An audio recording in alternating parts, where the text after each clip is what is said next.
واضح إن ملف صفقة انتقال بن شرقي للأهلي اللي مثل صدمة كبيرة لجمهور ومسؤولي الزمالك لسه موجود على طاولة مجلس إدارة النادي اللي عايز يرد على الصفقة اللي أثارت كثير من الجدل بأي تمن. موقع السوبر الرياضي وصلت له تفاصيل مهمة من مصادر داخل نادي الزمالك إن في حد من المسؤولين في القلعة البيضاء اتحرك لجس نبض المدرب الجنوب أفريقي بيتسو موسيماني مدرب الأهلي السابق،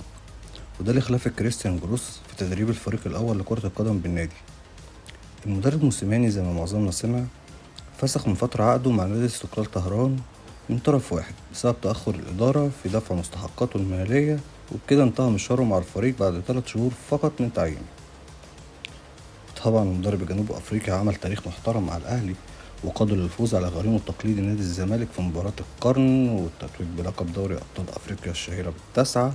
وكمان بعدها نجح في التتويج باللقب العاشر، ده غير الفوز بأكتر من لقب محلي وقاري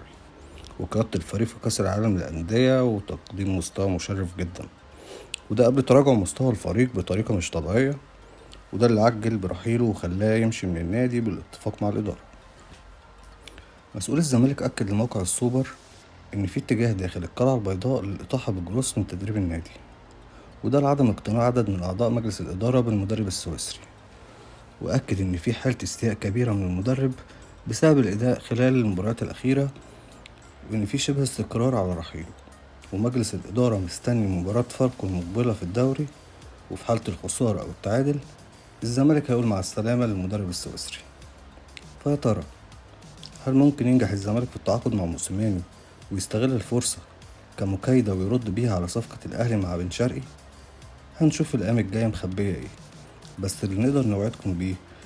إن أي تحرك جديد في الصفقة هتلاقوا إن شاء الله حصريا على موقع السوبر.